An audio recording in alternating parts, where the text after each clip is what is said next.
Good evening, everybody. Welcome back to 22 Panels. My guest tonight is Stephen Fox, who has a book called Scar Tissue Bargains, um, launching soon on Kickstarter. I got to read a copy of it. It was pretty cool. Steve, do you prefer Steve or Steven? I should have asked that off air. I'm okay with either one. My folks Uh, call me Steven. Most of my friends call me Steve. okay, okay. So you'll answer to either and not go, it's Steven, damn it. Yeah, yeah. There's a little bit of martyr complex that comes with Steven, but yeah. Saint Stephen with a rose. Sorry, it's my favorite Grateful Dead song. So as soon as you said Yeah, it happens. it, give us the front counter pitch for Scar Tissue Yeah. because it was an So, interesting book. well, I think thank you. Interesting is a interesting word. So, I'll say interesting, good. If that yeah. if that makes you calmer, interesting, good. Oh no. Um, Yeah. Yeah. I appreciate constructive criticism, so I'm open. But yeah, well, it's you need to work on spelling a little bit, but I think only three or four different places. I hope you did digital lettering because you should do I another did. pass. Okay. No, I appreciate that actually. Yeah. I'm The sorry, I'm a teacher, so I noticed like No, you're totally fine. Yeah. Well, I'm still I have preview copies and I actually have some friends proofing it, so it's good okay. timing. But yeah, the ultimately it's uh I'm in I'm almost 50 and uh just kind of discovering while raising kids and going through this time in life, one of the things that I've sort of struggled with is like this idea of control and how we What? try to You didn't how give up we on control like 3 months, 3 minutes after the first child was born? I know, right? Yeah, no, it took me until You're teen a years. slow learner. I am. Yeah, well, I've never been accused of being overly intelligent, so but yeah. I mean, I have grandkids now. I can say this. I No, get man. the No, I appreciate it. Um, but yeah, control's a hard enough concept before you have kids, but I'm it sorry. is. Yeah, well, I'm a Once they slow learner. start moving on your own, if you haven't given up the idea of control, Yeah. you're in for a ride. Yeah, well, that's me, stubborn and a little slow. So but yeah, it's inspired by like 80s black and white indie books. Right. The Crow actually like James O'Barr's biography about how he wrote that story and why like really kind of hit me because it was a lot of catharsis and therapy and processing. He had a lot of really dark stuff happen while he was working before he was working on that book. My book's not rooted in that kind of pain, but it's just my way of it's kind of a love letter to my kids and just what it's like to just realize sometimes you have to just let go of the control piece and suffer the consequences, I guess. But but yeah, it's about a father who ends up bargaining with a demon for his child's life. Pretty straightforward. It's been done a few times, like Spawn, The Crow, that kind of thing. But his body, as he serves this demon, every time it's damaged, it grows back a little more demonic. So that's kind of the you know. Like, and this is where I have to like admit that The Crow, Yeah, on one level is like a blind spot in my reading. I haven't yeah, actually ever read any of The Crow, yeah, but I know it's second publisher, and I know one of the first people other than O'Barr to do art for it. yeah. So I really Oh, should awesome. event eventually, because Kitchen Sink published the graphic novel. Yeah, They collected it all the Caliber stuff together, and they did the graphic novel, and then they did a miniseries afterwards. hmm Um, and then Jim Terry was one of the first non James O'Barr yeah. people to draw for The Crow. I think he actually drew something that James wrote, but I'm Really? having to look that up. And that popped Yeah. in my head because Jim Terry made a movie recently that's filming at the Goodman or showing at the Goodman in 12 days. Um, Yeah. and I will be going again. I went to the first screening at the Davis Theater, but now they're at like, I mean, the Goodman's more known for theater than movies, but hey, they're at the Yeah. Goodman Yeah, man. on May 30th. Yeah. So anybody who Wow. who is anywhere near Chicago or the description of Jim's movie, it's called Shank, and I promise we'll get back to your comic, but I love this No, movie no, so no. much, and people need to see it. Yeah. The description is if Monty Python made John Wick on no budget. Well, I mean, yeah, I mean, it's definitely, it sounds very worthy of a And watch. that's actually a pretty accurate.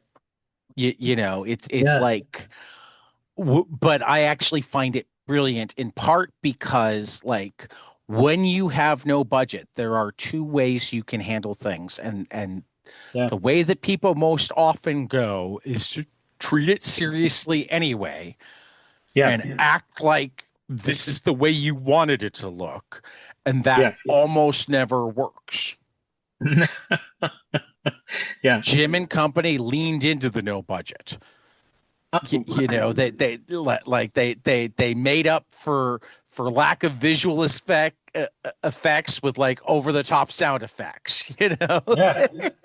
Yeah. Well, They some of the made up flying, for like light lack of fight choreography by doing weird camera stuff to make it look fun yeah. anyway.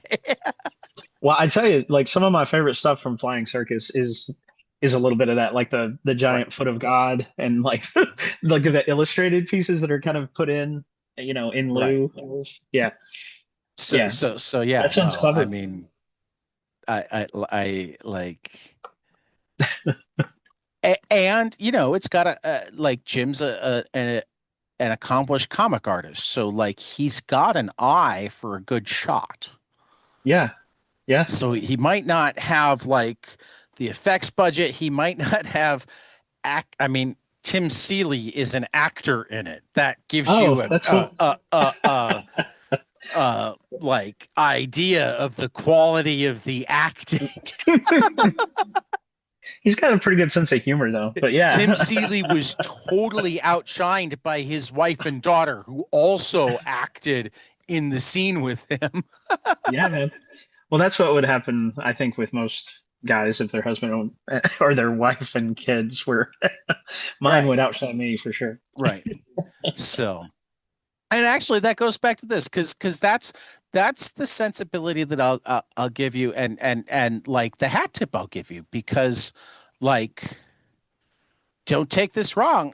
I can tell that you're a 50-year-old or 40 Yep. something Yeah. 49. making Yeah. his first comic Yeah. or his first comic for real, who's probably drawn off and on and has notebook comics here and there through the years, but like Yeah. because there are things that are really really high quality, and there are things that are like okay. I mean, like I'm gonna call out something because Okay. I honestly don't know if it was intentional because the more I looked at it, the more I'm sitting there going, I could see a way where this could work. But you've Yeah. got the page where it's about the raindrops Yeah. on the windshield, Yeah. but they're streaming the wrong direction. Yeah. That's because when I was a kid and we were driving, I would watch the front windshield and it would blow the raindrops up on the wind as the wind kind of carried him.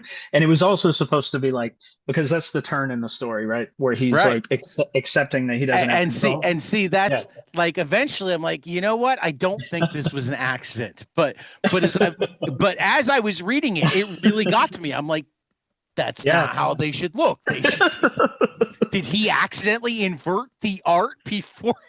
Yeah, no, I get it. Well, and truth be told, I drew it exactly the way you're describing with them rolling down. But I was Because thinking, even going like it depends on the car it whether does. they Yeah. go up. Yep. no Well, those matter old what speed you're 80s. going. And you're Yeah. right. When we were kids, it was more likely because there was a different angle to the Yeah, man. Well, the old Chevy Novas, and an Oldsmobile Supreme. right. I can only attest to the But raindrop flow still, on those. that was Yeah, my initial. I'm like, dude, they're these are great raindrops, except they're upside down. Yeah, yeah. No, I actually, I tell you this though.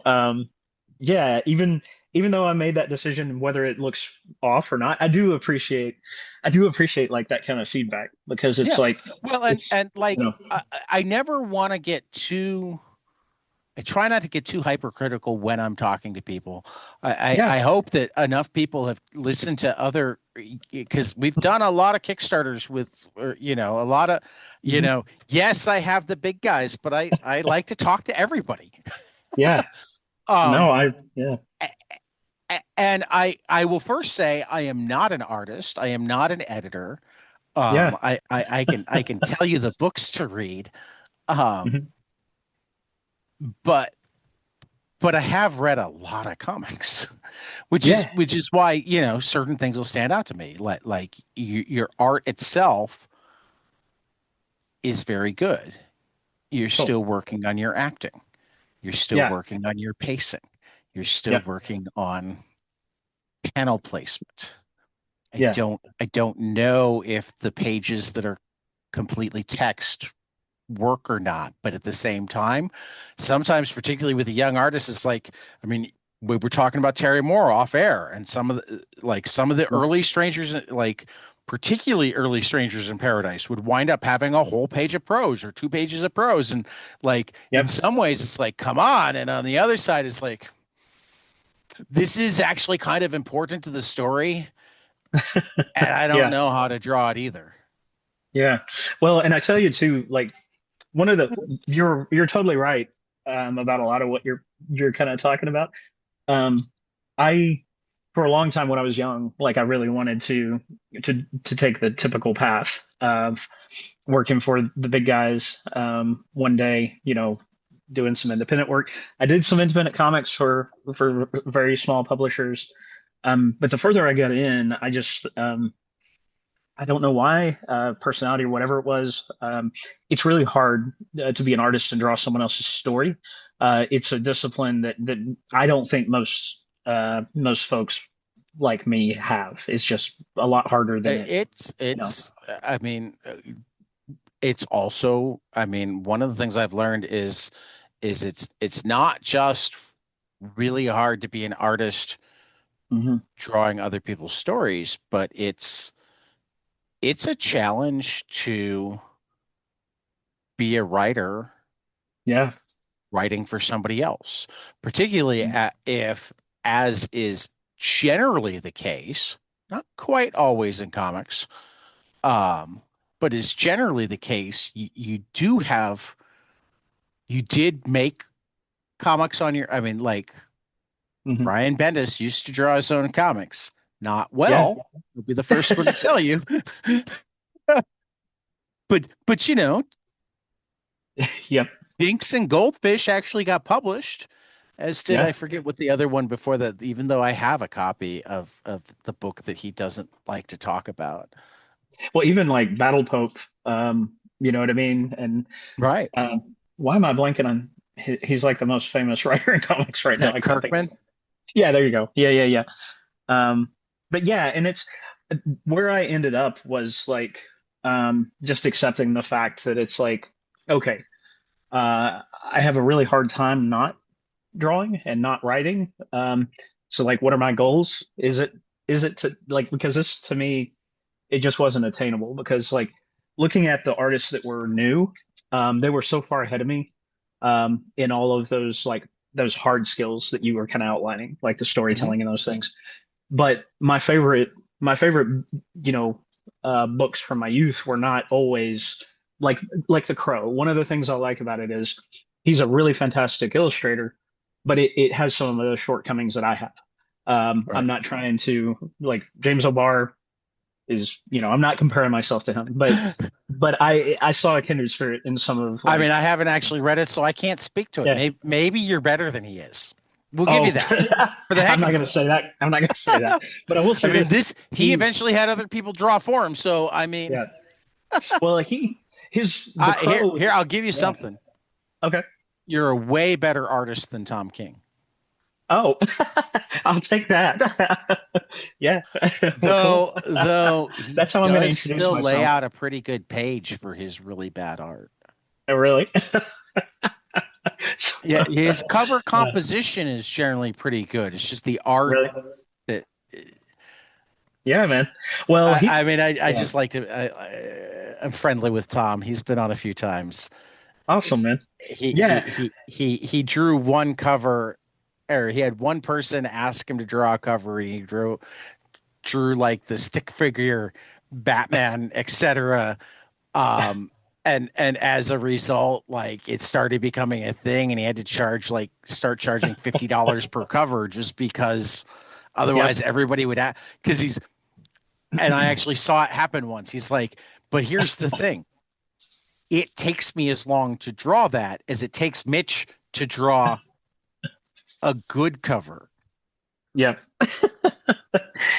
That's really funny. Well, it's yeah. So I've wondered if I should kind of let go of the drawing, but it's important to me. So, and that's the thing too. No, I mean you shouldn't. Yeah. That wasn't at all the point. Yeah. Um, Yeah. but I mean, really, what it I guess where I was going as I was interrupting you is I see this a lot. There Yeah. there there are certain people who insist that the only pure comics are the ones that are written and drawn together, Yeah. um, or by the same person rather. Yeah. Um, Here I'm gonna show you a Tom. And to be fair, most of the time he's drawing somebody else's cover from memory, so you can't actually give Tom the credit for the composition because it's really somebody else's composition. So here's one of his Well, Batman covers. he's pretty wildly creative anyway. Oh, he's a very good writer. That's But, fantastic. I love I mean, there's a it. reason why they Yeah. put his covers out on April Fool's Day. Well, I'll definitely say His, that's how I'll introduce myself. Tad Eggleston said I'm a better artist than Tom King. I mean, I bet you Tom wouldn't I bet you Tom wouldn't even ask to see your art before. I mean, just from what I know of Tom, I bet you Yeah, he wouldn't even ask to see your art before being willing to say that you were a better artist. acquiescing. Yeah. Well, he's a hell of a lot better writer than I am. So That's his. I've heard he was pretty good in the CIA too. That's a whole oh different yeah, skill set. yeah, yeah. Good grief. Yeah, but yeah, it's like I don't know, man. Once you hit, I mean, that's the thing about midlife, right? You decide, am I going to keep kind of chasing the dreams I had as a kid that were not informed by reality, or am I going to accept where I am and try and enjoy it? And like for me, the work that I do now, because like I did a fantasy storybook, that was kind of about things that were going on in my personal life, and then scar tissue is very, it's the same thing. It's therapy. You know what I mean? Right. And it's like I Well, want to see, that share makes you it. very much like Tom King too. Oh, really? Yeah. Well, Oh see, God. I mean, I he's don't know so if you've good read though. It his doesn't. books, but you can Uh, see him working out the PTSD on the page. yeah, yeah. That's it's not like I mean, especially I guess Mister I mean, normally this Mister. is where Yeah, I'd plug our Visionaries and Inquiries, the work of Tom King from a therapeutic yeah, perspective, book club, but yeah, Edgar's been really busy with the new comic shop lately, so we haven't recorded one of those episodes yet in 2026. We're yeah, stalled out in Batman. yeah, man. Well, actually, yeah, man. That would be worth checking out actually. So Well, I mean, I mean, again, I keep like you caught me in a mood where my autistic brain is making all of the connections. Like we're just yeah, talking Jim Terry. Jim Terry's Yeah. best book, the one that he's most known for, is Come Home Indio, which is absolutely him working through Yeah. his relationship with the Indian side of his heritage, his relationship with his alcoholism, in Yeah. recovery, Are you familiar with Greg Shiner? He's rings bells. yeah, his work is very honest, Yeah. really like rough and it I, it's some of the most yeah, it's great. No, I mean, I'm And just it's saying, hard like to read there, and there, it's yeah. there is a long, long history of of cartoonists working out their issues on the page. Yeah. Um, So you that last book you mentioned, um, you said what was it called? Working Come out the Home Indian Indio, heritage. Cool. I was going to take a but note of that. by Sorry. by by Jim Terry. Cool. All right. Here, I'll dump his website into the chat while we're talking. Awesome. Yeah, we got completely off base. I was saying, give me the front counter pitch for your book. We Yeah. haven't actually said anything about what it's about. We've only talked Yeah. about I'm sorry. Yeah. I no, totally my fault here. no, but well, I got I mean, into I it a hope little you bit. feel Yeah. less nervous now that you can see how totally and utterly unprofessional I am. Well, the yeah, no, I, I feel less nervous, but it's yeah. The okay, front counter pitch. Uh, so a father's child is in a catastrophic accident, and he does what fathers do in those situations. Parents like prays and pleads to whatever invisible kind of force, and nothing responds. And then he screams out a blasphemous prayer and is met by an ancient blood god. And it's not even a bargain. The god does not barter with him. Instead, he says, "For your blasphemy, you're mine, and maybe I'll keep your child safe." But as Arthur Byrne, which I can tell you that where the name comes from, but you probably know if you grew up when I grew up and you love comics. But long and short, he's sent as a sacrificer to go um, kill anyone that Bastat deems as evil, and he does. And as he is wounded or harmed, his body grows back with demonic flesh. That's kind of the it makes him stronger, more powerful each time, but it also consumes his humanity. So, um, and of course, the demonic piece is about control and wrestling with like how we try to escape the things that are unpleasant in life. So that's kind of both sides of the story. So, Yeah. I will say, because I'm just flipping through yeah, your um Kickstarter page and wishing I hadn't said anything about like the fact that you're working on your composition and whatnot, because I will give yeah. you really great credit for picking out the cream of the crop. Oh, thank you. And I also want to make it clear that you don't have bad pages. I can just, Oh, again, I can tell that, yeah. I don't take that bad. right.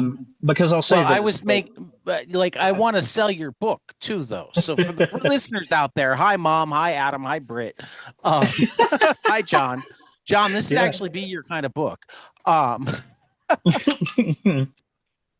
Well, um, yeah.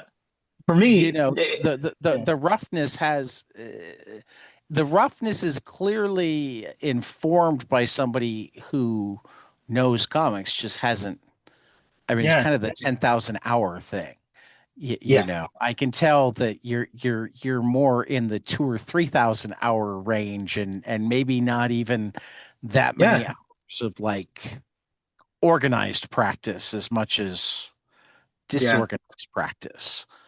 Well, Yeah. and I spent a long time trying to figure out what I wanted to do because I worked as a, not exclusively, but like I contracted as a screenwriter for a while, and nothing turned out. I Right. help people with pitches and that kind of thing. So like comics, I just recently accepted that that's what I really want to do because it's been the most Well, impactful because they're medium for me. better. They are, and it's just like, and okay, so like I could have a credits page, but really like my inability to share or to put other people out. But I'm just pulling this up. Your ability to balance the blacks and whites Thank on you. this page, and the borderless panels on both this page and this page that you Mhm. shared really worked incredibly well. Thank But you. like so, you Well, and know. it's I think I'm learning, and that's my number. Like, there's two goals I have. One is to get these stories out in a comic format that I'm proud of, and Right. proud doesn't mean that it's like it's what I exactly Well, what. I mean, you should be proud for getting it out there. I mean, that was Yeah, actually kind of where I was going at the beginning, and I got yeah, sidetracked in my autistic way. Like, there's a lot to be said for I want to tell this story. I want to share this story, even yeah. though it's not perfect. We're actually going to put it out there rather than Yeah. Well, and for this particular story, I kind of there were times I took it in to clean up some of like there's some stray lines from the scanner and that kind of thing right. that made it in, and I've thought about taking them out, and I was like, I think it's okay if they're really Mhm. minor. I actually want some of that tactile, and like some of the line work is not as crisp as it could be, like especially in there are moments that are memories, and they have a very Right. different black and white balance. Like the positive negative space is totally Right. inverted, more traditional. And but one of the things I was trying to say is like life with people you love is a struggle. You know what I mean? Hmm. And like just like me, 50, almost 50, trying to learn how to draw comics, that's a struggle too. You know what I mean? And I'm okay with it not being perfect, Yeah. because I really am excited to be learning. Like I have a good friend, Joseph Christie, who is a fantastic like fine artist, and he could tear my work apart if he wanted to. But he's so excited to see me improving, like Right. it is contagious for me. I'm like, yeah, man. Well, but I'll toss out like the difference between fine art and storytelling art is massive as Yeah, well. Like fine artists can teach you all sorts of things that you can put to storytelling, but there are lots of fine yeah, artists that can't yeah. tell Well, what's stories with their art. And there yeah, are lots of great storytelling artists that will never ever be fine artists. yeah. No, absolutely. You Unfortunately, know. Joe is fantastic at both, so he sucks. But Well, shouldn't that be fortunately? oh yeah, Doesn't exactly. that make Yeah. him more of a mentor? Yeah, yeah. I mean, if I'm going to share this podcast with Joe, yes, I, exactly. I I mean, because I mean that's it's something that comes up regularly. The artist on a comic, if you're trying to put it in movie terms, the artist on a comic is the Mhm. cinematographer, Yeah, the the actor, the costume designer, the set designer, the yeah, lighting director, sometimes the director.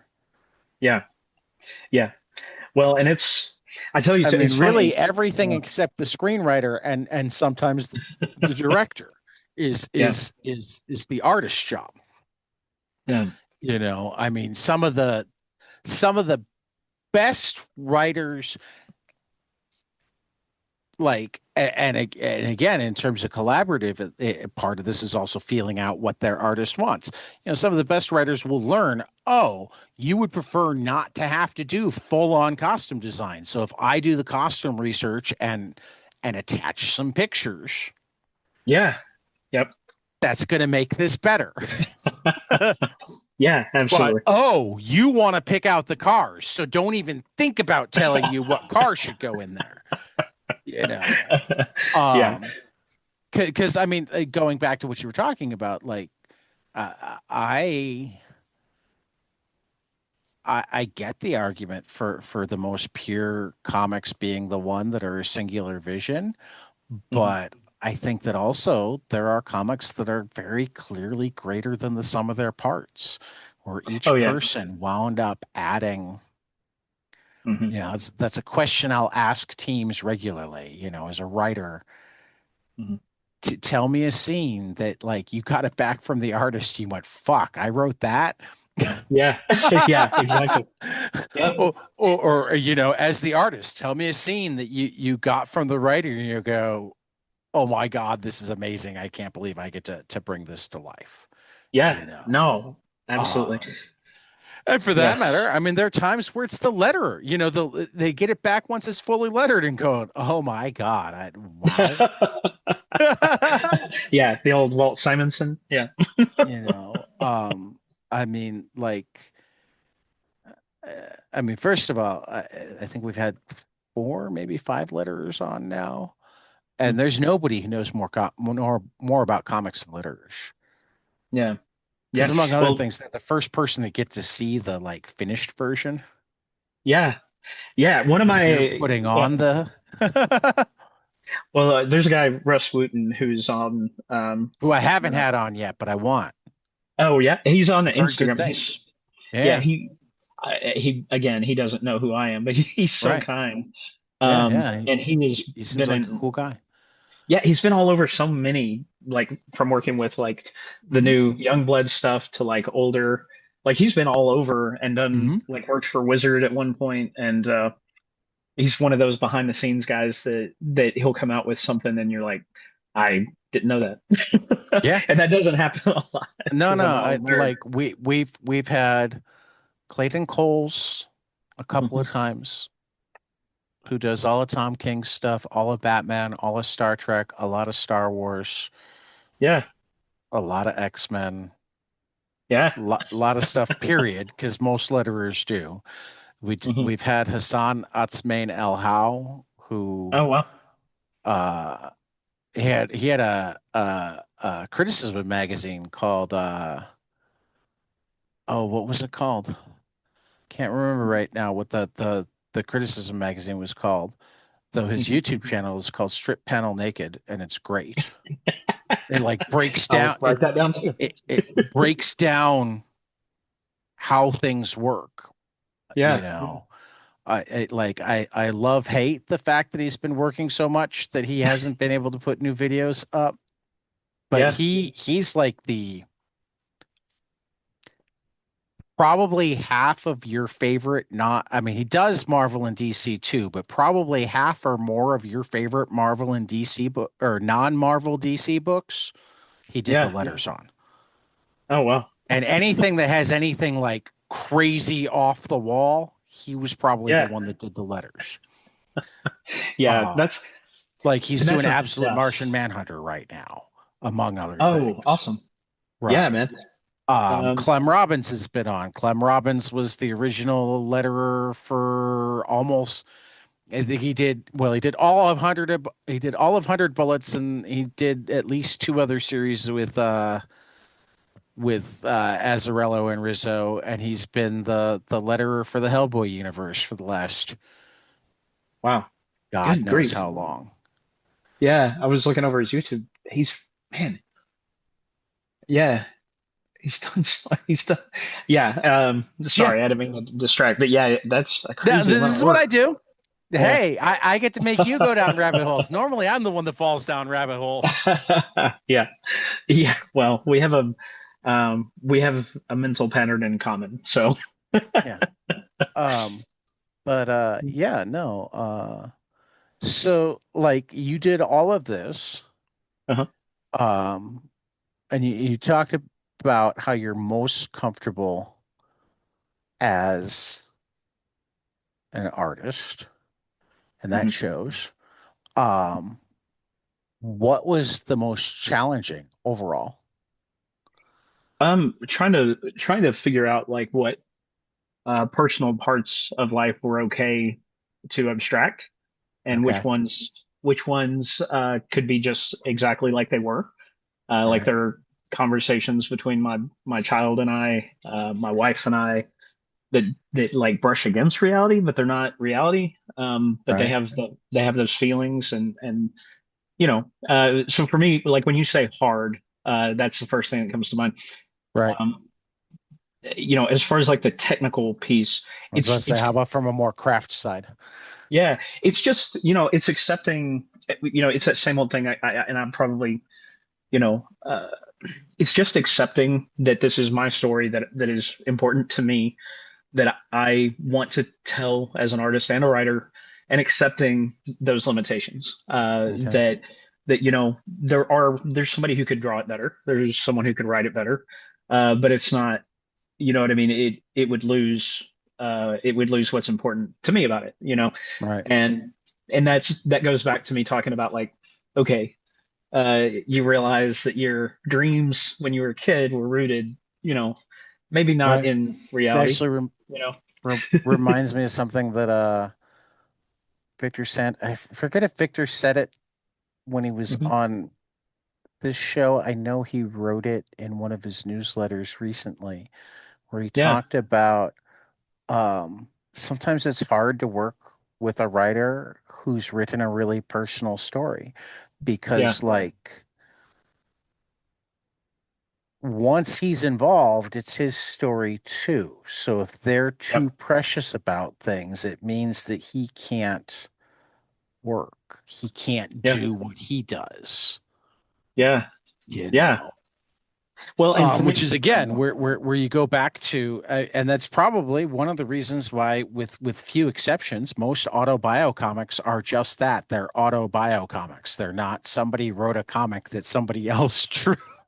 yeah, man, yeah, and it's, You yes, know, exactly, yeah, um, because like a collaborative effort, you have to be open to, and again, it's a balancing act because like there aren't a lot of yeah. people that want to work full on Stan Lee Marvel method where it's just like, oh, give me a Silver Surfer story, Jack.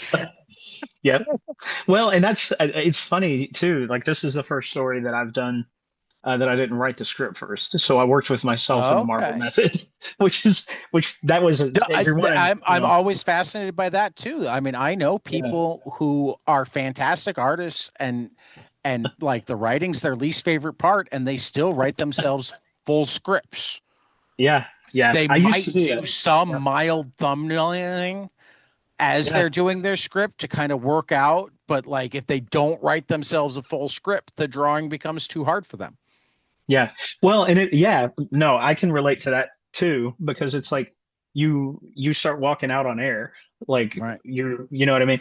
It's I always have to have an outline at least, even if it's flexible. If I Right. can go into it knowing, okay, because initially, the ending was very different, uh, and that's just not how I felt like it needed to go. Initially Doctor Strange showed up. He had the Eye of Agamemnon or whatever, and Yeah, Spider-Man came and said, "I'll save the day." And then the guys at Disney said, Steven, see, here's the thing. We didn't give you permission for that. right. So you can That's put it up exactly on right. Kickstarter. So you had to Um, switch it to Mickey Mouse because he's public domain now. I did, yeah. Well, it would be Cutter from ElfQuest, but yeah, exactly. No, that's not public domain yet. You'd have I to know. talk to Wendy and Richard Wendy. Pini about that. Honestly, I might break the law so that I can meet them. Yeah, they're two of my heroes. I mean they've done shows recently, and I like they're on my list of people that I've talked to at shows and traded cards with and failed to Yeah, reach out since then, but they seem very amenable. You could probably send yeah, them an email and they would love to chat really. with you. I'm so shy. Like it's taken me so I mean, long, I mean, it's that's one of the crazy things about comics, Yeah, yeah, and I know it's not just me. Like I am shy too. In fact, one of my specific things that like I'm getting much better at because of this podcast, but Yeah, like was something that was a real problem for a long time. That I discovered after starting the podcast. Ooh, this is a place to low pressure practice it. Is yeah, reaching out to people I don't know, like you yeah, did when you emailed me, and yeah. asking for things. Hmm. So this thing that you just did with me. But so like I set myself a goal. I'm going to send like 5 emails a day, and I figured I'll get like one response a week, but I'll get the practice and I'll get used Yeah. to not getting too worked up and not hearing back. That's where everybody responds. Almost everybody says yes. I just slow down sending the emails because Yeah. like You just didn't have time. well, no, I didn't have enough time to record all the episodes. Yeah. No, I understand. Yeah. Well, I we're all mean, looking for that safe and space, I've right? recorded what, 800 episodes in less than 5 years? Yeah, that's crazy, man. Good Lord. Good grief. That's, yeah, more than one a week. No, it's closer to 3 a week. Yeah. We have a minimum of 1 a week because we Yeah. haven't missed a week on our weekly episode. But we have 236 weekly episodes, and you're like, with Yeah. great power, number 318. Those are the interview episodes. There are 70 Yeah. plus Love and Rockets book clubs. There are 41 heavy metal book clubs. Man. There Yeah. are 5 comics and baseball roundtables. Man. Well, you're prolific at least. I guess that's a word for it. I think my wife uses crazy sometimes, Yeah. but it's Well, not drinking, so like she's cool with it. yeah. Yeah. Nope. My now that my kids are 13 and 18, I'm in a similar boat where there's a lot more grace for my weird habits or hobbies rather. Yeah. See, I used to have a guy at a shop that I worked at. I love telling his story because he absolutely refused to ever take a receipt because he didn't want the evidence. He always paid in cash. I discovered that not only did he always pay in cash, but he had this system where Yeah. every time he went to the ATM, he took out $200 for like lunch, that sort of thing.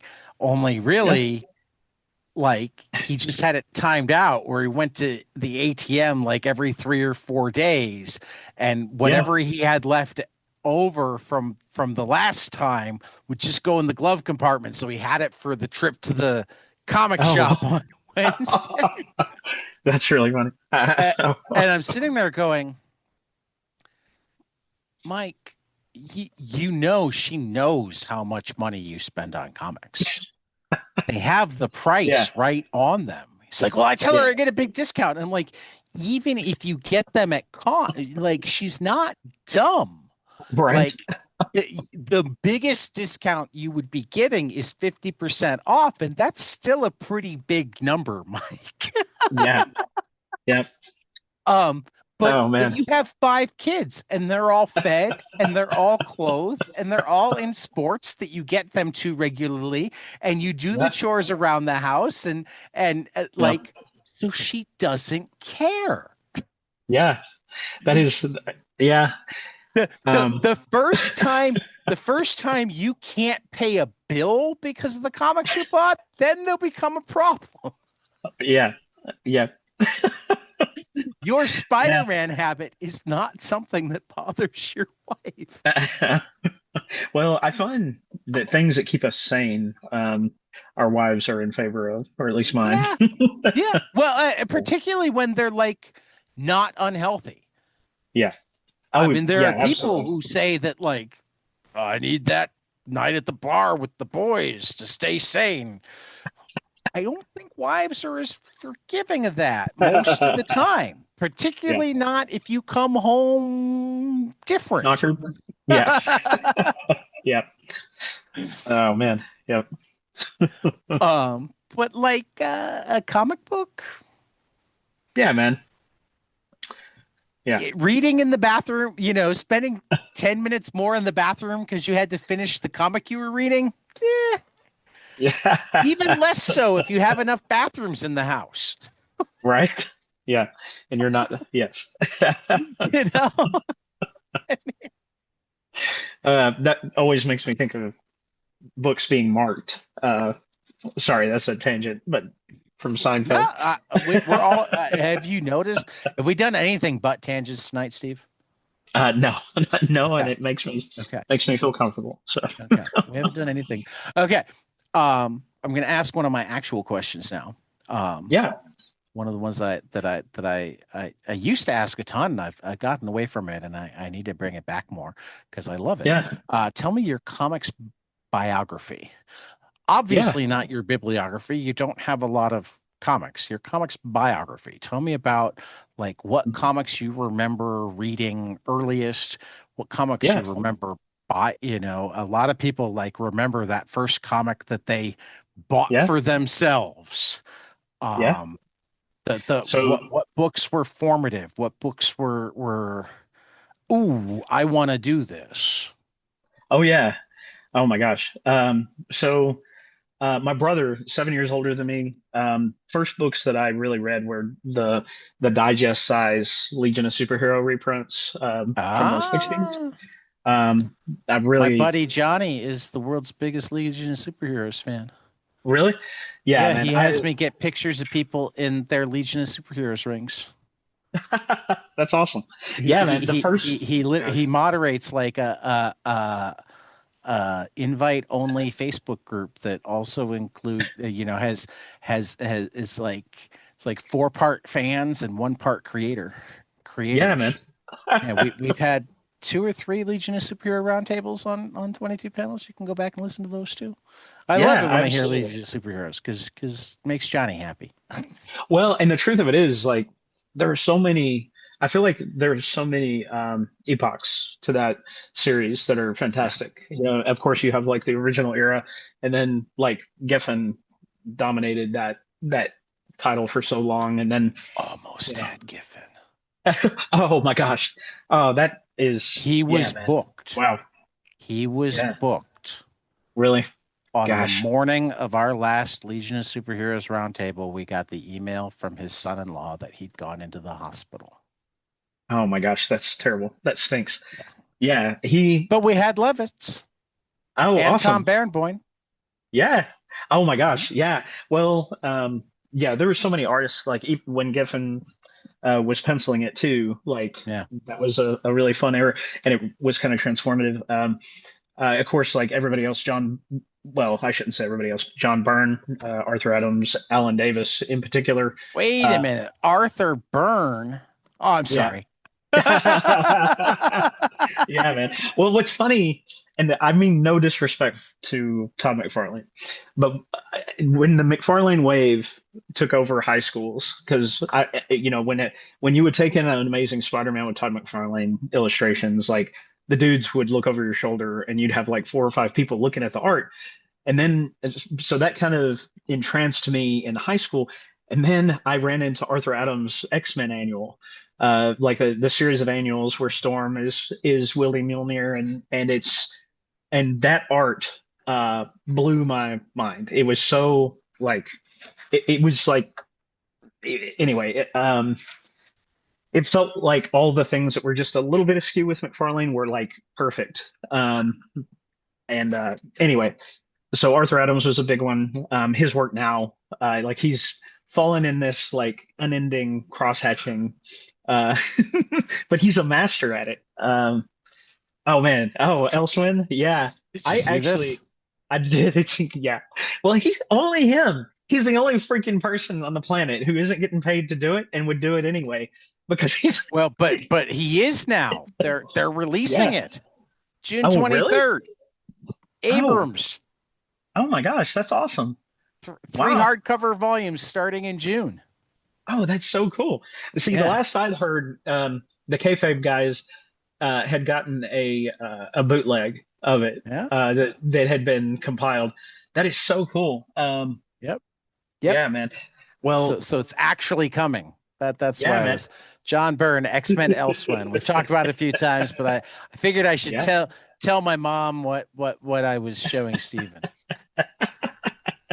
Um, well, and I tell you too, so John Byrne, um, he did a Red Sonja Spider-Man, I think it was Marvel Team Up, that I was think I like, remember that. yeah, it was like this perfect combination.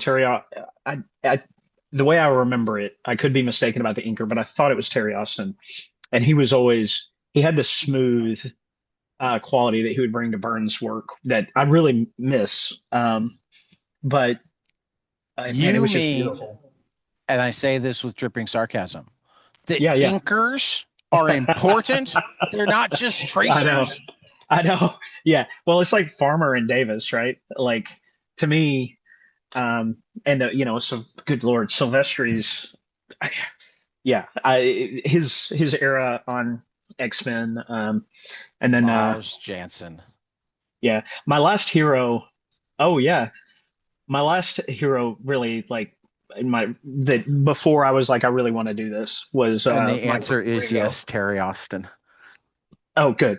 Yeah, I hate it when I misremember This because one, it's going to be yes because it's yep. Oh my gosh, it's so beautiful. The first couple of pages are in the middle of a storm, and to this day, Marvel Teen Up number 79.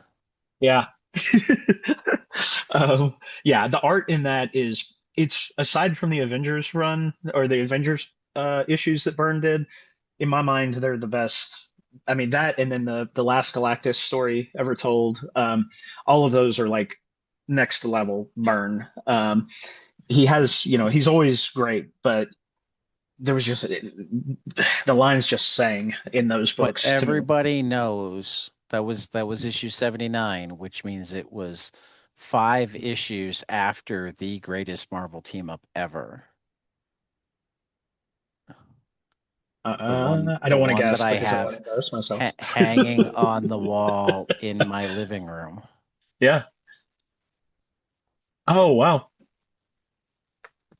Sorry, I'm blind. The one with John Belushi on the cover. Okay, I'm a Live little from less New embarrassed that York. It's I. Saturday night. That's cool. Man. Chris Claremont and Bob Hall. Wow. Colors by Marie Severin and letters by the great Gasper Saladino. Yep. Oh my gosh.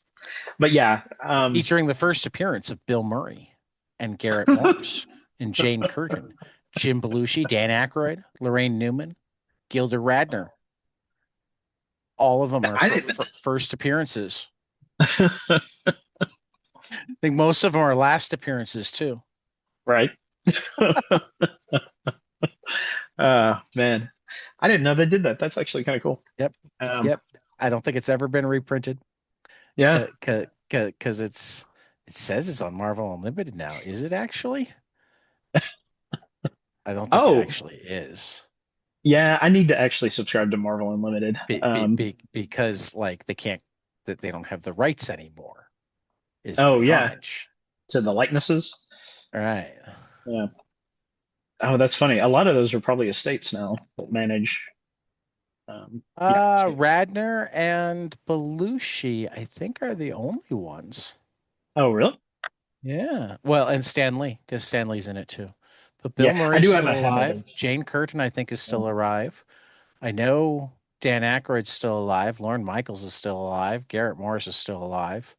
Yeah. I don't know about Lorraine Newman. Well, I do have a habit of burying people before their time. So, Well, I mean, everybody thought Stan was dead like a decade before he was. So yeah, that's true. as soon as he stopped appearing in Marvel movies, Yeah. Yeah. Oh, goodness. But yeah, actually, did you know John Byrne did you probably do, but he did he penciled like a single book for ElfQuest. I Um, did not. It's crazy. I'd never seen it before. I ran into it in a back issue That's bin. that's cool. It is, yeah, and it's the only. I'm very particular about Wendy Penny being the only Yeah. person who could draw ElfQuest, but he Yeah. does a pretty killer job. So anyway. No, I am most familiar with Mhm. actually his Fantastic Four run, Yeah, just I was because late to the party. it like my initial batch of comics Mhm. was just a box of stuff that had been mostly my Uncle Adam's and some of my dad's Hmm. that my grandmother was happy to get out of the house. And it had a lot of Spectacular Spider-Man, a lot of Daredevil, a lot of Marvel team up, Oh well, Burns Fantastic Four run. yeah, that's a good box. It Yeah, was. It was a great box, yeah, but like a great box that also wasn't like had more spectacular than Amazing Spider-Man. yeah, It was kind of light on X-Men, heavier on Fantastic Four, but yeah, really only burn Fantastic Four. yeah, Um, I want to say yeah. it had some hands of Shang-Chi. Like it was a really good box, but not like the best sellers from the time. As it turns out, Yep. like my Uncle Adam had really good taste in which were the good comics, even when he was Yeah. like a grade schooler.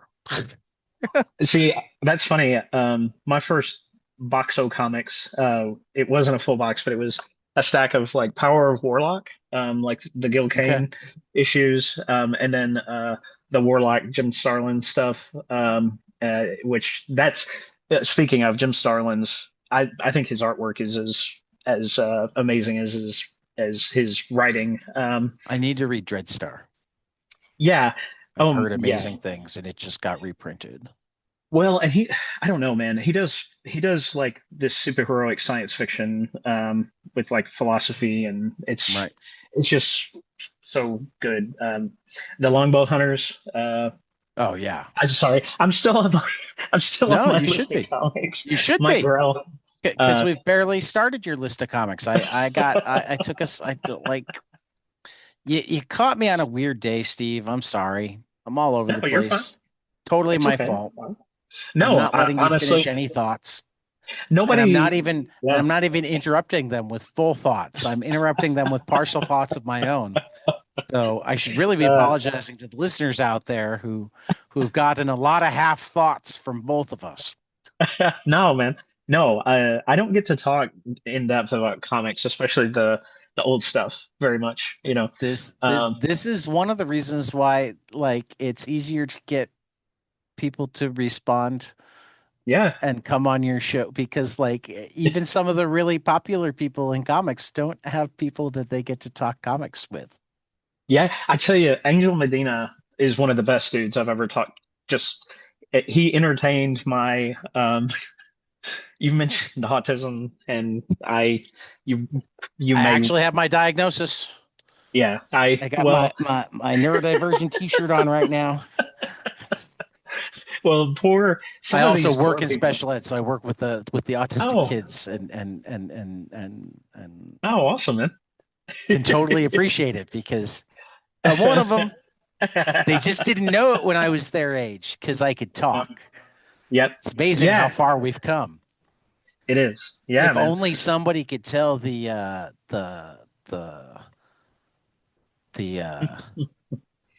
Health and Human Service Secretary that autism has been broadened in its that there That's a aren't whole more autistic people. We just have a better understanding of what autism is. Same yeah. number, just we don't call them other things now.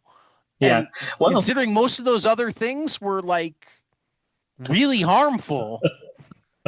I keep waiting for them to say it was Flintstone vitamins and not Tylenol, because that would No, what it probably was anybody who took both Tylenol and Flintstone vitamins. yeah, They interacted yeah, together Yeah, exactly. The the sugar and quasi You want to know how nutrition. crazy I am? I've been playing with my Miles Morales action figure, but exclusively putting Yeah. him in pitching. Right now, he's doing his Juan Marichal impression. Uh, see, now you're speaking outside of my knowledge, but I trust that that's very interesting and that he's a very capable pitcher. Uh, uh, yeah.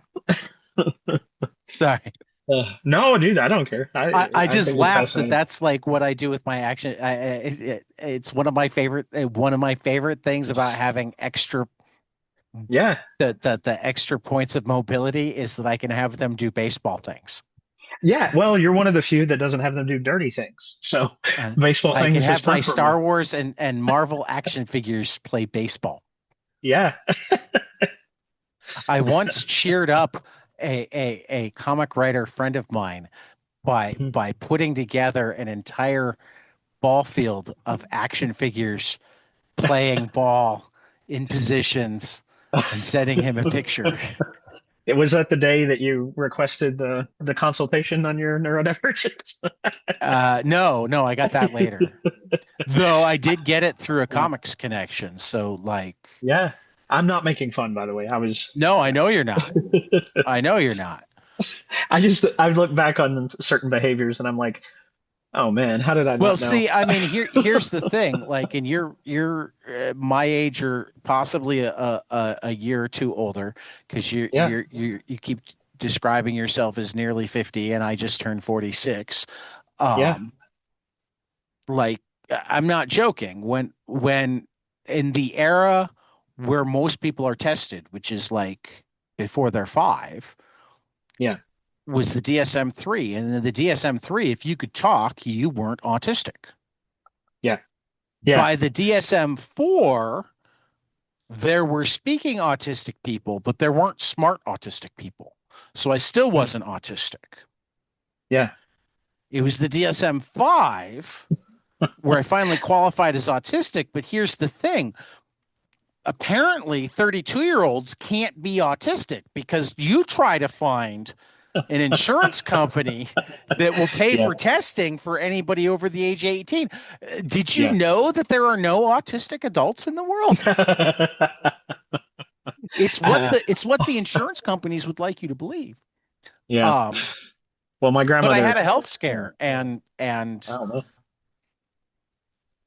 we realized that part of what wound up making it scarier and definitely what wound up making it more expensive yeah.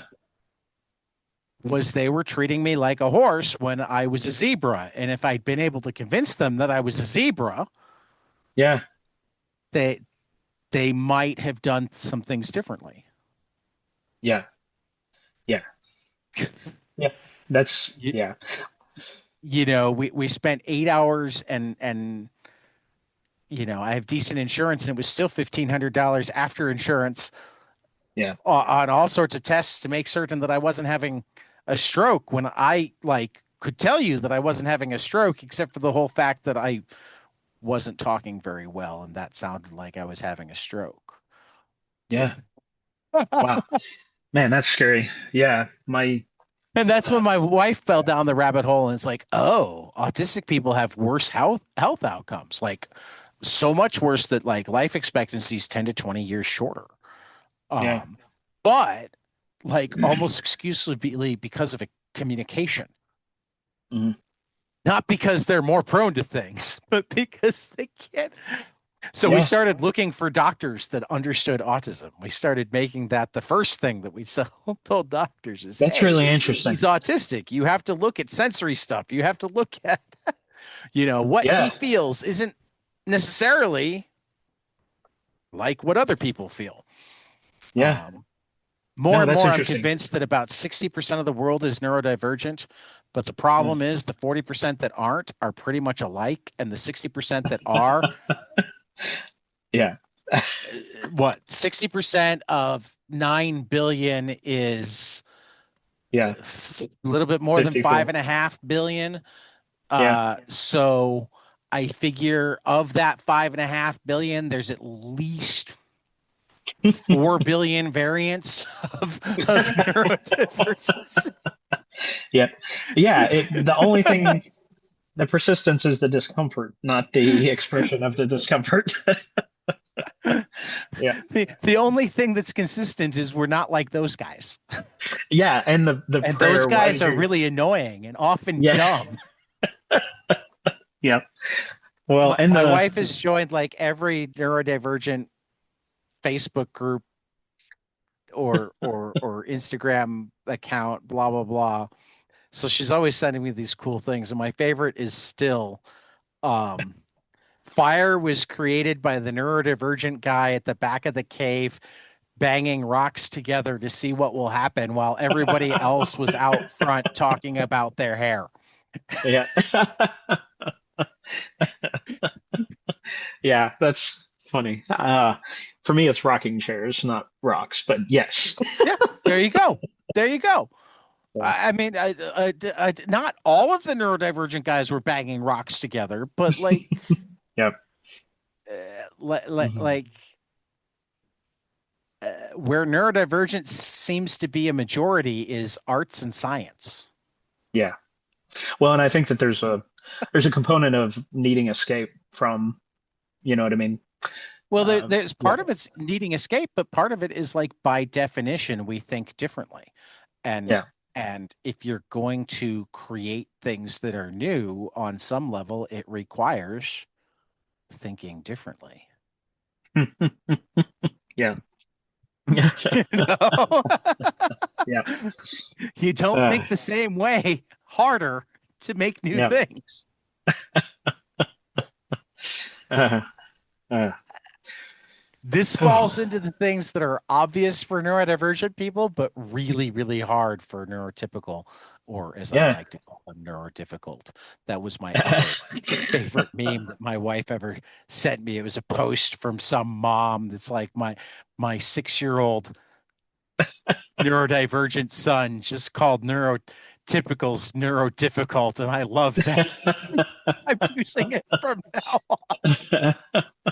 Oh man. Yeah. Well, I mean, so much of my life is people saying, "Well, I don't understand that. I don't that doesn't make sense to me." I'm like, "I know, yeah. and I'm happy for you, but Yeah. that's how I work." Yeah. Well, and having decades of learning how to navigate, you know what I mean, professional Right? and other spaces, it makes it hard for certain. Yeah. No, I know Yeah. what you mean. Yeah. So, Yeah. So we're starting into the indie phase because you mentioned ElfQuest, but I know yeah. that at some point you discovered Terry Moore too. Yeah. Well, mostly it was just appreciating his art. Okay. I there are some books that like I couldn't stop reading, and some for whatever reason, it's not the quality of the writing. I just had difficulty reading it. And Terry Right. Moore's work, his like the more like realistic bodies and like the more like just tactile figures. I, I just really loved that approach. Have you Um, picked up his How to Draw book? Years ago, there He was just one, How to updated it Draw too. Women. He Really? just updated it. Oh, Yeah. awesome. It Yeah, it was one kickstarted of the, last year. yeah, man. Well, and that book actually, there was one How to Draw, I think it was maybe How to draw Realistic women, Women. how to draw beautiful, how to draw something else. Yeah. I think Well, there it were was 4 of them. well, it was just I loved it because it talked about like the Right. natural like fat deposits that are avoided by most traditional artists. And I actually one of the things that I, in this project and other ones, I just I like the idea of heroes that look like people, run of the mill people, not, who have jobs and are stressed and, so anyway, his work, I, you know, um, but he has a quality that Kevin McGuire, they're not the same, Yeah. but No, no, no. there's a That's a good. uh, but Kevin McGuire's figures, you can just feel them, and the expressiveness. Anyway, there's Okay, some his similarity website there. is acting weird. I was trying to pull up the specific page Yeah. for the how to draw, but but it's not wanting to scroll down. So I can only look at like the stuff that's on top. Let's see if we can do it by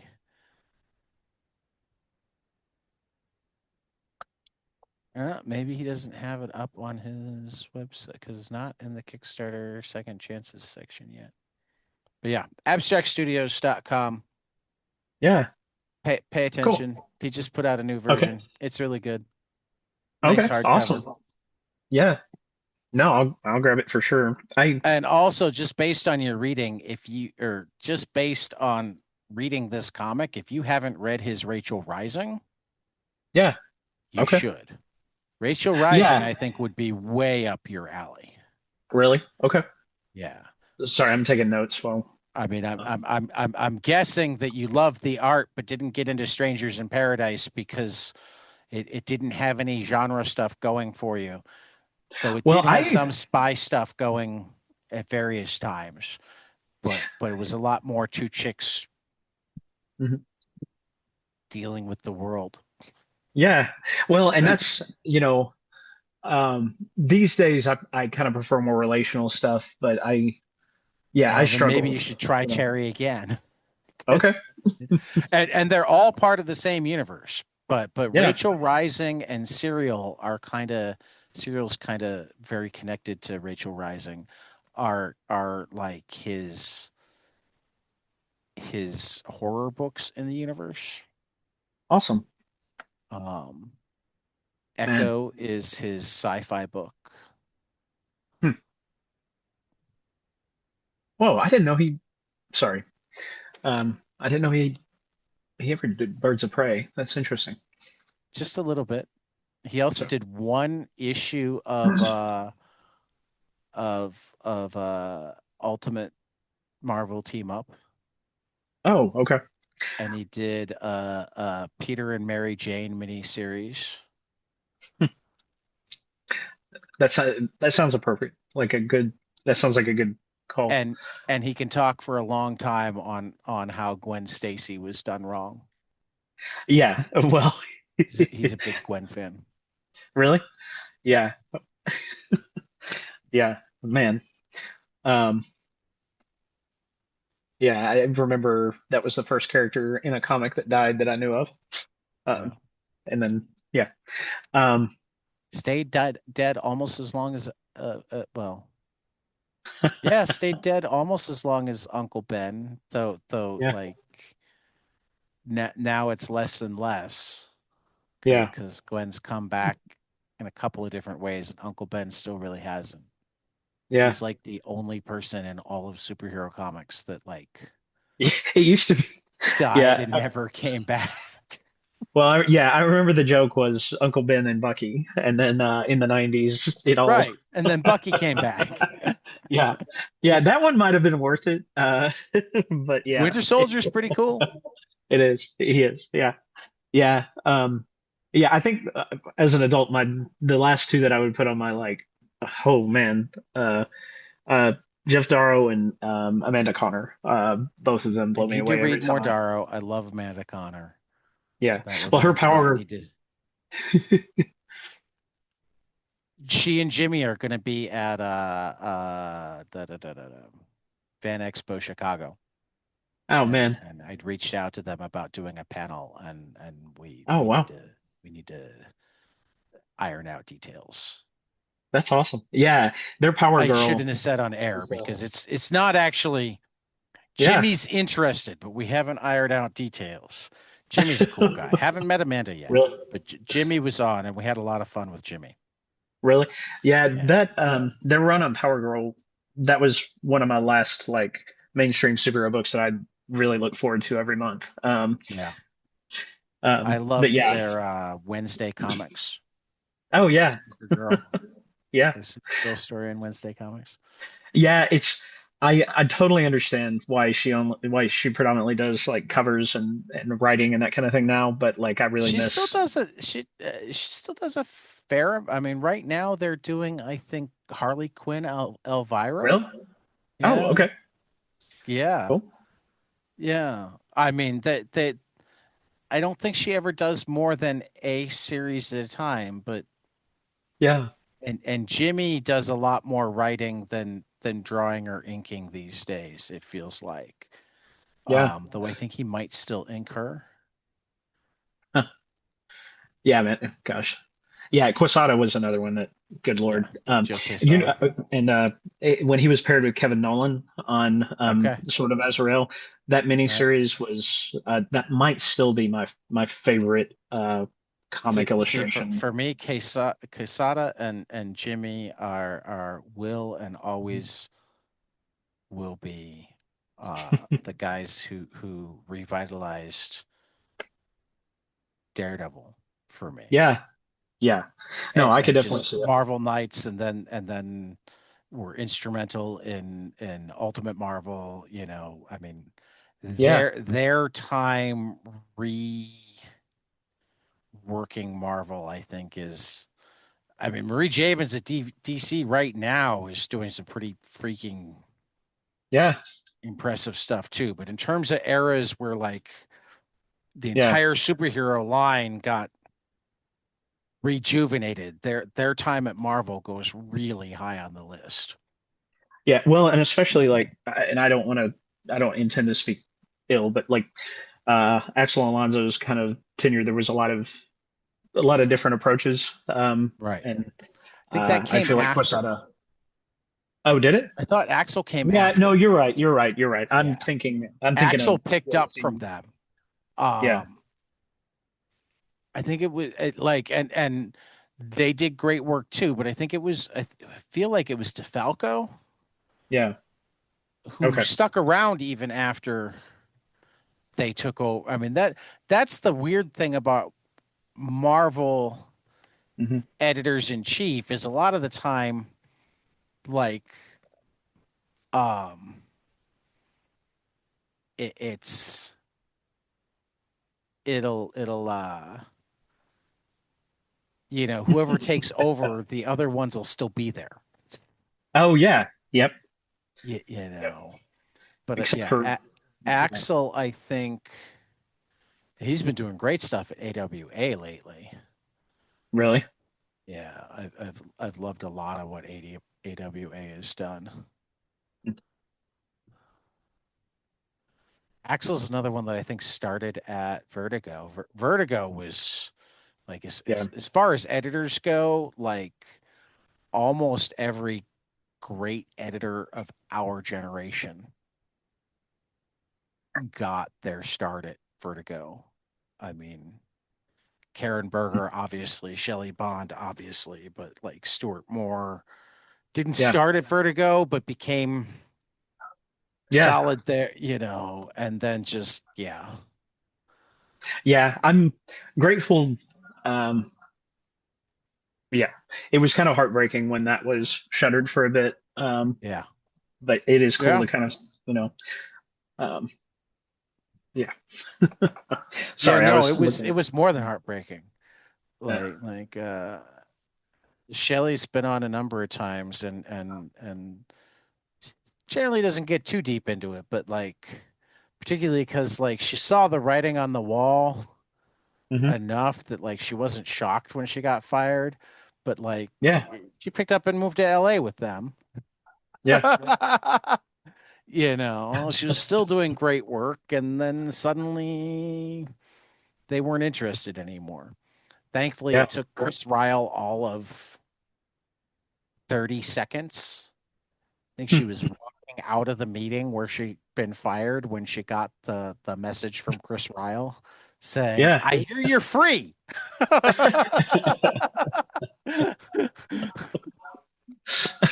I hope I one day leave that kind of legacy with my yeah. So, I mean, on one side, like, I get the younger people who get frustrated. How are you ever supposed to break in if every job goes to somebody who's had it already? yeah. But on the other side, if you're good at something, then yeah, like if somebody's dumb enough to let you go, somebody else is going to go, thank you. Yeah. No, well, and that's the thing when a corporate environment becomes too focused on the corporate piece. It's like, yeah, someone like that should have somewhere to land. Right. Anyway, I'm sorry, I'm getting on a tangent. No, no. I started that tangent. Yeah, B, once again, like we might as well call ourselves 22 tangents, yeah, except that that's probably too low. yeah, 222 tangents, yeah, 22 tangents. Um, but it's getting late and I'm getting even more slap happy. And I started this show slap happy tonight. So let's get to my yeah, favorite closing questions. yeah. Um, this first one, I'm curious as to what your answer is going to be because like you're in the running for least experience in the industry of people that I've talked to. Oh, okay, Um, and this is one that like experience winds up mattering. But like okay. in the five, as you've probably noticed in the less than 5 years since I started this podcast, like I feel like I've entered the twilight zone. Like the people that I call my friends, the people that I text with, the experiences that I've had that I like have to. I took a picture with Yeah, Terry Moore that yeah. I emailed, that I texted to to, to Paul Pope. another famous. Yeah, um, I went to a baseball game with, you know, where you just have to pinch myself to go, that really happened. yeah, Um, but I find that it doesn't matter how long you've been in this industry. yeah, You have and continue to have surreal, crazy experiences where it's like, wait a minute, how did this become part of my life? yeah, So I've started yeah, collecting the stories. Tell me a story that like if you yeah, weren't into comics, if comics wasn't something that you took seriously, that you worked at doing, that like you never would have had blank experience. yeah. Um, well, the one I don't know how interesting it'll be to anybody else, but one of my favorite memories is back when the Wizard World conventions were happening. I remember those. Angel Medina would always show up in Chicago, and I already referenced that I he went to was the great to Chicago talk to. one once.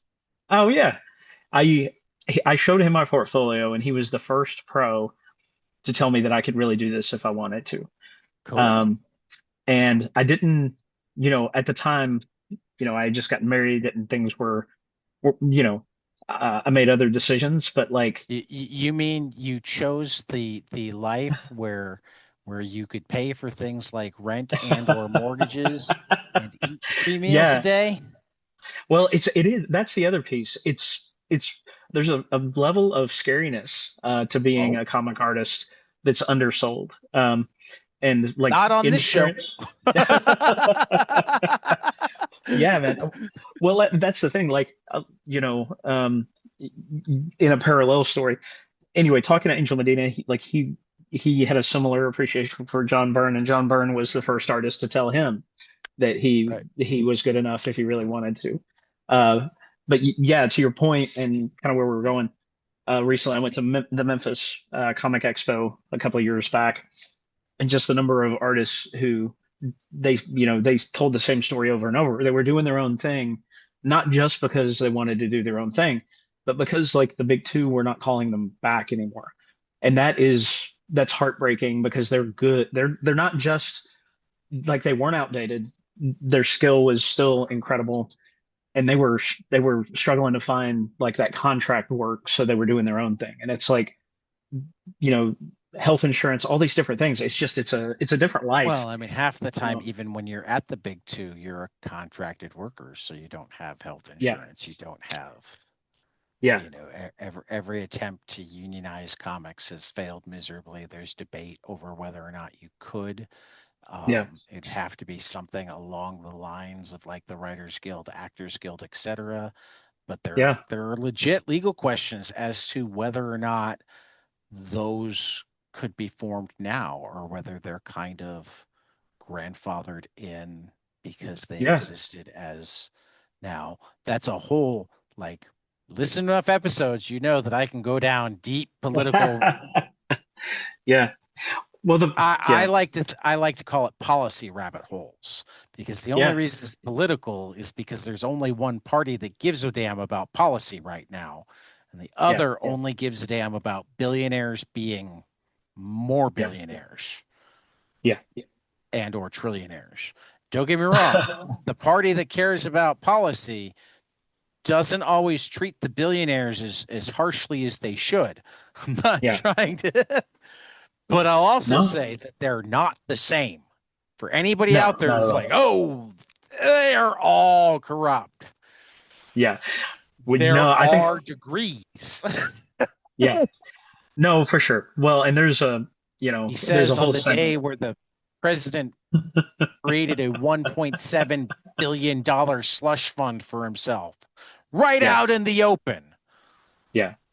No, and actually, yeah, I grew up anyway, I I'll mean, just say, I know that you're in Nashville, so you're in yep.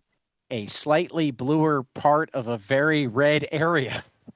Yeah. Well, and but I'll say like going through like the last few years of reevaluating like faith and everything, like it's not easy in certain parts of the country because like family sees you a certain way, friends see you Mhm. a certain way, and even if they don't see you that way, like there's just no understanding.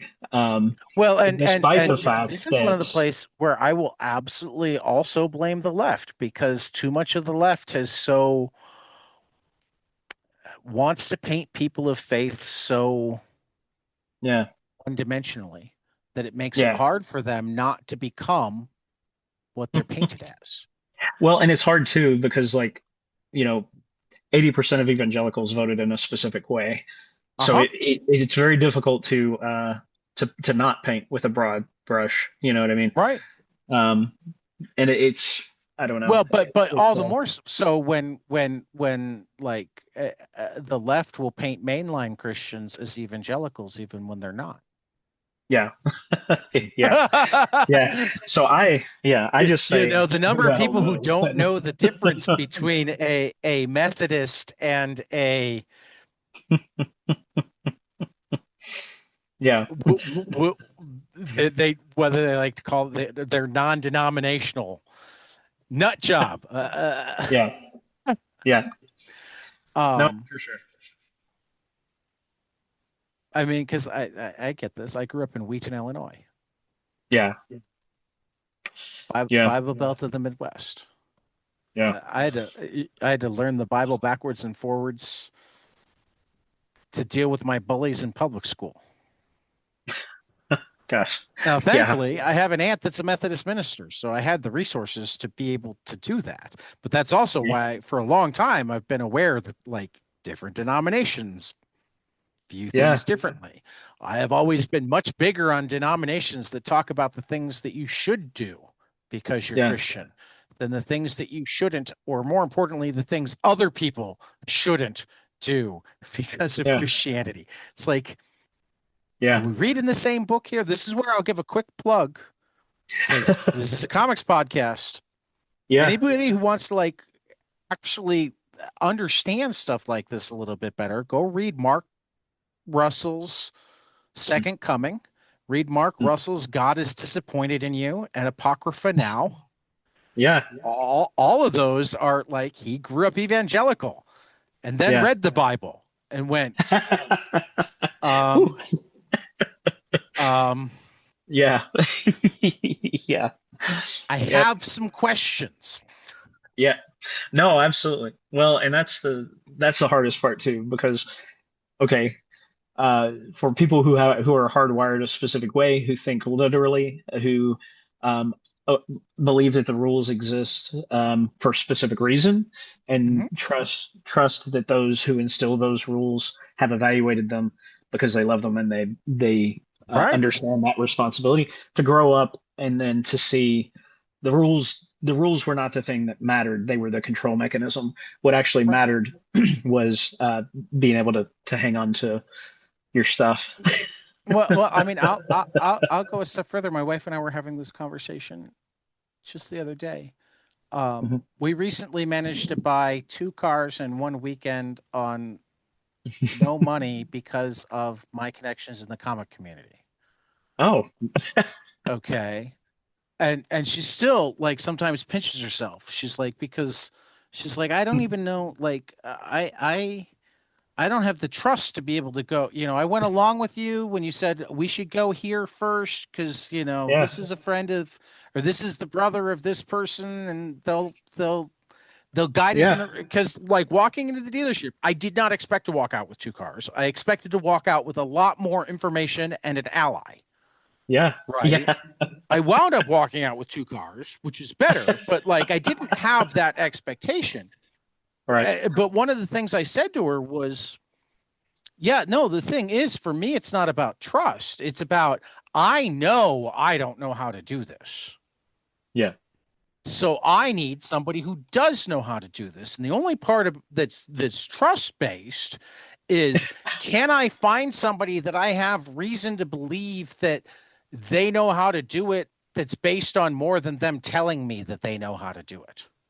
Yeah. Yeah.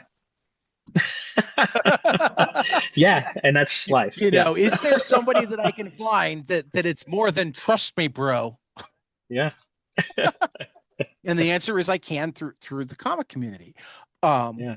that's what churches are for a lot of people. Yeah. Yeah. Something No, for sure. crazy happens and they go to their pastor to pray on it. And yes, they pray on it, and that's a big thing. But in praying on it, the pastor Mhm. also goes, Joe owns a car dealership, Yeah. Yeah. or Bill's a mechanic, or Susie, is a realtor. Yeah. Let me give you her number. You Yeah. should talk to her. And in that way, this person that you didn't have a specific relationship with is part of a community that you do have a relationship with. And Mhm. therefore, they both have a reason to help you out, and you have a reason to trust them to be helpful. Yeah. Yeah. And that is something that we completely discount.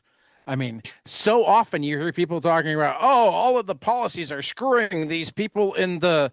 I'm like, yeah, they're getting screwed. And the one place where they're accepted and can get the help they need and whatnot is their church. And you're telling them to leave it because evangelicals brought us Trump. Do you Yeah. understand the problem? Yeah. Yeah. Well, and it offers what country clubs do for the wealthy. Right. You know, and community is it's a requirement Right. for survival a lot of times. Um, So yeah. So yeah, it's just, I mean, again, it's more complicated than that. This is one of those places where us neurodiverse people go, I don't understand how you can't see this. And the neurotypicals are like, what? Oh, well, And then you explain it, they're like, oh, that makes sense. Yeah. yeah. But this doesn't feel right. It's like, it's not Yeah. about feelings. Oh, don't get on a yeah. Anyway. Don't get me wrong, feelings are very important. But Oh yeah. this is No, I not know one what of the you mean. places where, how is it that you neuro difficult people don't want us to have feelings when like our dog dies, Yeah. but want us to vote for people based on how we feel about them? Yeah. If we want to have a beer with them. Right, right. Yeah. Feelings when your school got shot up, Um, bad. yeah. Feelings when deciding that, like, I feel like I'm safer if I have an M15, and therefore everybody should be able to have M15s. That's when we're Yeah. supposed to have feelings. Yeah. Yeah. How hard is it to figure out more guns equals more gun death? Yeah.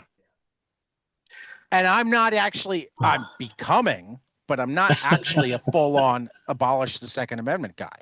And the only reason Yeah. I'm even becoming a full on abolish the Second Amendment guy isn't that I'm a full on take away the guns. It's like if we're going to treat the Second Amendment as it's completely infallible, then you know what? Yeah. It's got to go so we can write something that makes sense. Yeah. Well, and it's You convinced me. The Second Amendment is bad. I yeah. wasn't going to make that argument, but you convinced, not you, Stephen. I mean, maybe I don't know you well enough. I'm not that persuasive, but but yeah, I mean the power the deep roots of lobbyist groups like the NRA are they're impossible to track just how influential they are because they're it's not just them. They have children groups and they have indoctrination processes and they have all of these established. So You yeah, want to have tearing it your head down is explode? Read, I think it's Jane Mayer. Make certain. Let me make certain I have the the the author's name right. Yeah, Jane Mayer, Dark Money: the hidden history of the billionaires behind the radical right. the other. Well, I'll read that one if you'll read God's Own Party, which is about the I've heard of this one. yeah, the dark marriage, but essentially between how the National Prayer Breakfast mutated into a Republican Party that sees itself as Christian. Yeah, yeah, yeah, Um, yeah, yeah. so No, I know this one. yeah, it's a pretty Of incredible course, book. it looks like it's really out of Out of print. print. It is, yeah. Hey, I could send you a PDF that I purchased. Well, feel free to. So okay, I'll do that. Free to. Yeah, it's one of the most Otherwise, I compelling. know I'm pretty certain my mom. Oh, wait a minute, wait a minute. There is an updated version coming out in August, though. Oh, awesome. Though Yeah, I that's had got $150 pre-order price guarantee yeah, on mine the was hardcover. 45 when I Paperback's got it. $29.99. Okay. Yeah. So hopefully we'll get an audiobook too, because that's how I do most of my prose these days. Yeah, But me I too. will totally throw that on my list. And I feel like my mom is like the sister of the Methodist minister. So Yeah. and still very active in her own church. So like she's Yeah. often the one that tosses the good books my direction. Yeah. I'll be like I'm not currently I I sometimes I've been on and off active in churches based almost entire first of all pretty much only Methodist churches and secondly like based almost entirely on the quality of the pastor as a communicator, but also like Mm. a thought provoker, not somebody who Yeah. tells you what to think, Yeah. but helps Yeah. you ask questions, encourages you to ask more questions. You know, I've even quite enjoyed a number of Bible studies in my life, but only the ones that like are much more let's explore this than this is how it is. Did I lose you, Stephen? You're definitely frozen on screen, but I also don't hear you. Or we're having technical difficulties. Hopefully not for so long that I feel like I need to edit because I've got one question left to ask Stephen, the most important question. I just need him to come back, and I lost him, so we're going to pause.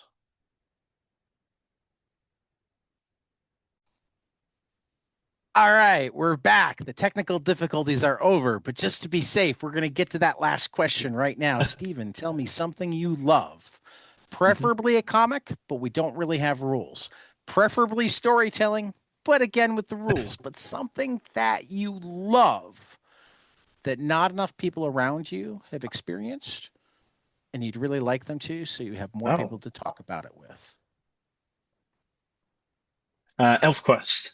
ElfQuest. Yeah, that's That's a good yep. one. It's just a I joy, need to visually, like narratively. I've read the first volume, I know, and I can't remember if I read the second volume.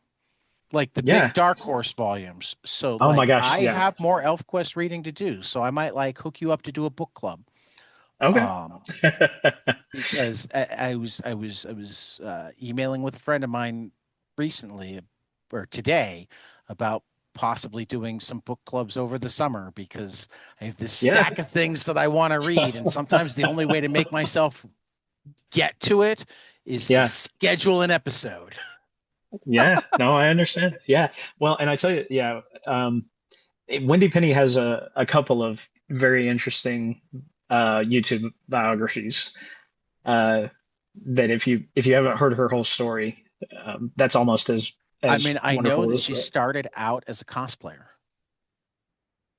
yeah, yeah, and wanted to get into animation. Worked with Ralph Bakshi for a while, and then Yeah, those dreamed of parts I an didn't know. I animated just Elf knew that she Quest. started out as a Yeah, cosplayer.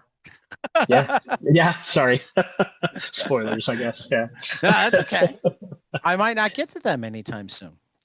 yeah, Though, like it's another one of those things where I keep meaning to reach out to Wendy because that would also make me yeah, finish reading. yeah, yeah. You know, again, like I have all of these tools to make myself get around to things. It's like, oh, Yep, I've been meaning to read this forever. Let me set up an yeah, interview. Now I have to read it. yep, yep. So, Stephen, it's been really fun. I hope we plugged your book Yeah. well enough. The book again is Scar Tissue Bargains on Kickstarter soon. So go sign up to be notified about launch. Uh, I got to read it and it's pretty cool. I enjoyed it. Definitely those people like me who both like personal work and work that shows thoughtfulness and like artistic growth. This is a book for you. Mhm. Um, just don't charge it. I mean, this is always the balance with people and like don't you dare lose money, Yeah, but the more you can allow people to read it without having to break the bank on it, the better. yeah, yeah. The That makes upside sense. is you're done with it, so you don't have to pay an artist. That's true. Yep. Unless I want to fix it. Yeah.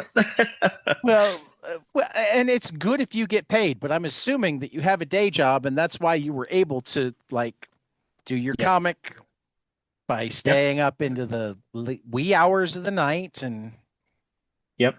Just like, yeah, sometimes thousand others. Yep. sometimes welcoming the kids when they wake up and pretending that you just got out of the shower rather than we're at the Often. drawing board.